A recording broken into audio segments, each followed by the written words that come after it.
특히 사춘기 아이들이 있는 집 문짝에다 그렇게 또 화풀이를 하는 경우가, 화장실 문짝은요 물에 강한 문짝을 써야 됩니다. 물에 불어 터지는 이런 문제는 해결될 수 있겠다. 그래서 현장에서는 직원들이 자석을 가지고 다닙니다.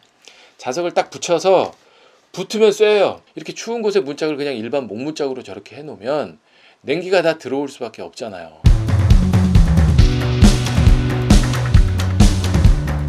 시공 전문가와 함께하는 인테리어 상식, 오늘은 문짝, 영어로 도어 말씀드릴게요. 세 가지 말씀드릴 건데, 첫 번째가 문짝 교체. 문이라는 데가 뭐 공간을 드나드는 통로다 보니까 부딪히거나 상처나거나 하는 일이 좀 많아요. 그래서 바꾸는 경우가 있는데, 이거 문짝 교체 말씀드릴 거고요. 두 번째가 문짝뿐만 아니라 문틀까지 이제 한꺼번에 좀 교체하는 경우. 세 번째는 아파트에도 외기에 노출된 문이 있습니다. 세대 현관문 말고요. 이거 관련해서 말씀드릴 거고요.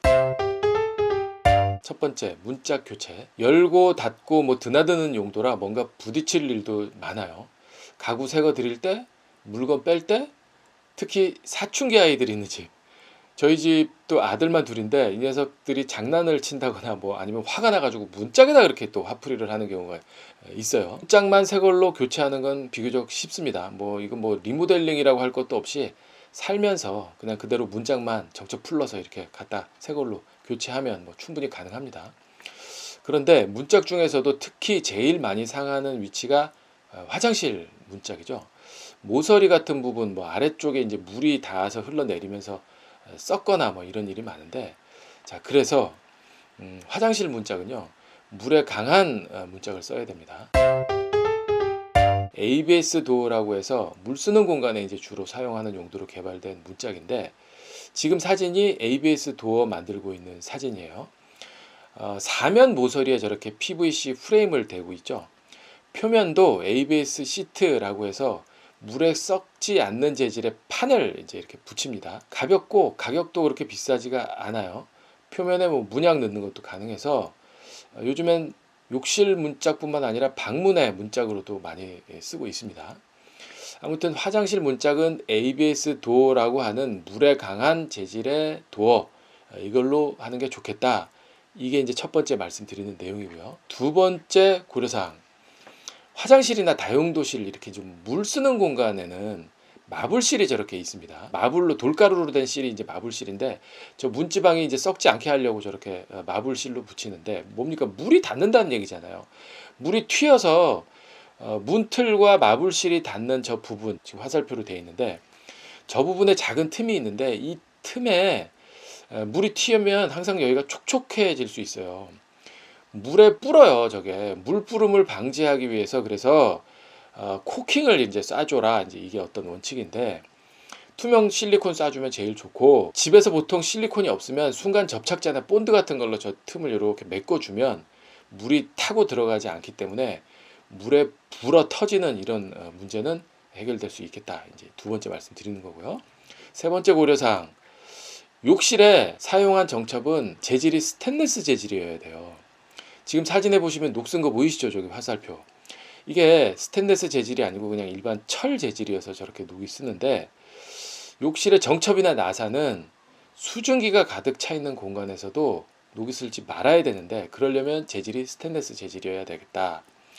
뭐 이걸 뭐 속이려고 일부러 그러는 것 같진 않고, 현장에서도 가끔 저렇게 쇠로 된 정첩을 붙이는 경우가 있는데, 그래서 현장에서는 직원들이 자석을 가지고 다닙니다. 자석을 딱 붙여서 붙으면 쇠예요. 스테인리스는 붙지가 않아요. 그래서 안 붙어야 되는데 붙으면 교체. 이건 일반 쇠기 때문에 녹이 슬게 되는 거고, 그래서 교체를 명령하죠. 문틀 교체는 문짝 교체하고는 차원이 완전히 다른 큰 공사입니다. 문틀 뜯어내려면 문틀만 뭐 쏙 빠지는 게 아니고, 문틀 주변으로 한 10cm 정도는 다 떨어져 나간다. 이제 이렇게 생각하셔야 돼요. 뭐 그게 도배지건 도장면이건 타일이건 방수층이건 이런 게 좀 손상될 수 있겠다라고 생각하시고, 그리고 이제 결정을 하셔야 되는데, 문틀과 벽이 딱 붙어 있기 때문에 이제 그런 거죠. 지금 보시는 것처럼 문틀도 까지는 경우가 많아요. 뭐 가구 바꿀 때, 뭐 긴 물건 드나들 때. 요즘은 반려동물이 또 그렇게 상처를 많이 낸다고 하더라고요. 이빨로 물어뜯거나 뭐 손톱으로 이렇게 뭐 발톱으로 긁어내는 경우도 있고 그렇다고 하는데, 아무튼 뭐 생활기스 정도 났을 때는 페인트나 뭐 이런 걸로 터치업해서 보수 충분히 가능하고요. 심하게 좀 이렇게 모양이 엉클어졌을 경우에 아까처럼 뭐 반려동물이 긁었을 때 아크릴 퍼티라고 하는 아크릴 재질의 퍼티가 있어요. 이거 사셔다가 이렇게 그 곡선이면 곡선, 직선이면 직선으로 형태를 만들어 주는 거예요. 형태를 만들어 놓고 말린 다음에 사포질 딱 하면 뭐 완벽하게 이렇게 이제 보수가 가능하죠. 문틀을 그럼에도 불구하고 아예 교체해야겠다 하는 경우엔 특히 털어낼 때 바닥 부분을 신경을 쓰셔야 돼요. 이 사진 한번 보시면 실 부분, 그러니까 문지방 부분 하단 부분에는 밑에 난방 배관이 들어갑니다. 들어가는 거 하나, 돌아서 나오는 거 하나, 두 가닥이 저렇게 들어가요. 근데 저게 어디에 있는지 몰라요. 오른쪽에 있는지 가운데 있는지 왼쪽에 있는지 알 수가 없다고요. 그러니까 실 부분 털어낼 때 요즘 뭐 문지방 털어내는 그 인테리어만 많이 하시는데, 문지방 털어낼 때 어딘가에 있을지는 모르는 저런 난방 배관, 저거 조심해야겠다. 이거 먼저 말씀드리는 거고요. 작은 사진은 저렇게 배관 다 끝나고 나면 저 위에 방통 미장하는 모습이에요. 저렇게 방통 미장하고 나면 우리가 지금 딛고 서 있는 그런 방 바닥이 이제 되는 거죠.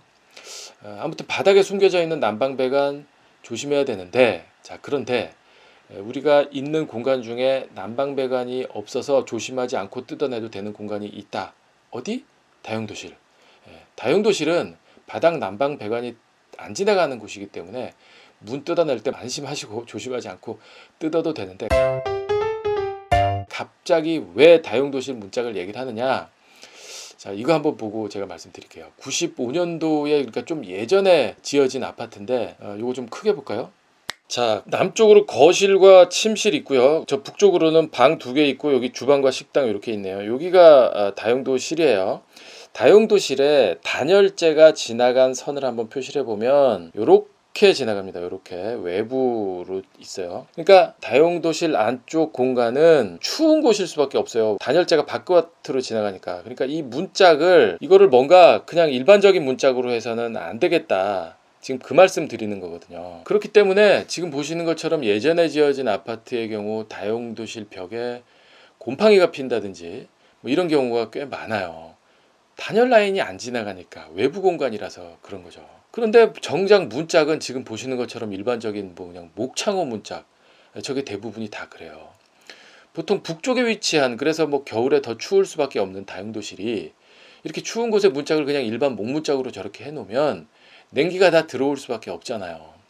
이 문을 조금 더 특별한 문으로 설치해 주는 게 좋겠다, 이 이야기거든요. 특별한? 뭐가 특별한? 단열도 좀 잘 되고 찬바람도 안 들어오는 문으로 이렇게 좀 하는 게 좋겠다. 참고로 요즘 짓는 아파트의 다용도실 한번 볼까요? 자, 20년에 준공한 아파트인데 보시면 방이 하나, 둘, 거실, 침실까지 4베이네요. 뭐 요즘 다 이런 식으로 돼 있죠. 주방이 여기 있으니까 여기가 이제 다용도실인데, 여기에 단열 라인을 보면 이렇게 지나가요. 다용도실 바깥쪽으로 단열 라인이 지나가다 보니까 이 문짝은 특별히 뭔가 단열이고 기밀성이고 이런 게 좀 덜해도 춥지 않겠다, 이제 이런 얘기고, 요즘에 지은 아파트도 외기에 노출된 공간이 있어요. 단열 라인을 보시면 이렇게 지나간다고요. 그러니까 이 부분은 예전에 지어진 다용도실처럼 외기에 노출이 돼 있어요. 이게 어디냐? 실외기실이에요. 단열 라인이 바깥쪽으로 지나가다 보니까 여기는 당연히 외기에 노출된 곳이고, 그러면 이 문이 특별하냐? 특별합니다. 지금 이런 식으로 좌측에 보면 실외기용 그릴이 보여요. 에어컨을 틀 때 저 그릴을 열어서 실외기실의 뜨거운 바람을 밖으로 빼내주는 이제 그런 역할을 하는 그릴인데, 그러니까 단열 측면에서 보면 여기도 외부에 노출된 외부 공간인 거예요. 단열재가 없으니까.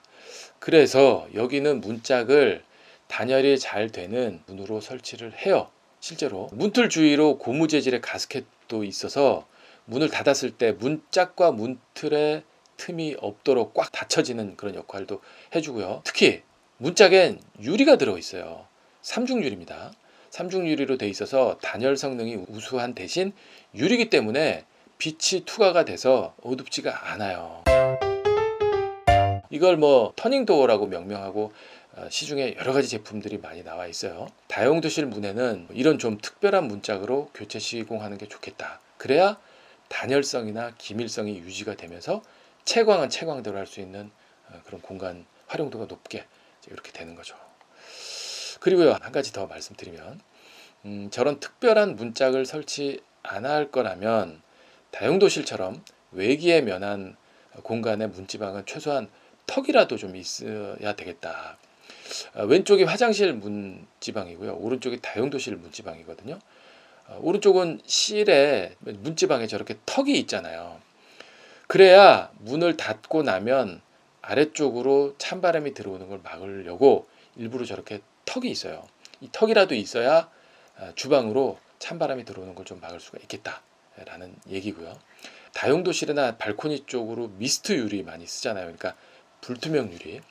이 불투명 유리는 면을 만져보면 안쪽과 바깥쪽에 이렇게 한쪽이 거칠거칠한 면이 있어요. 반대쪽은 매끈하고요.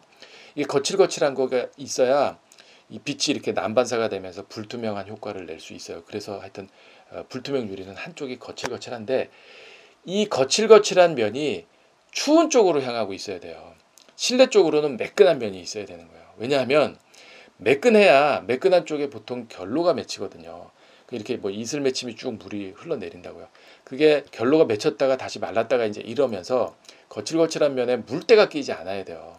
매끈한 면에 물이 흘러내려서 닦고 나면 없어지도록 이 안쪽으로 꼭 매끈한 면이 있어야 되겠다. 이거 이제 말씀드리는 겁니다. 마지막으로 화장실 문짝 관련해서 재미있는 아이디어 하나 공유해 드리면서 마치겠습니다.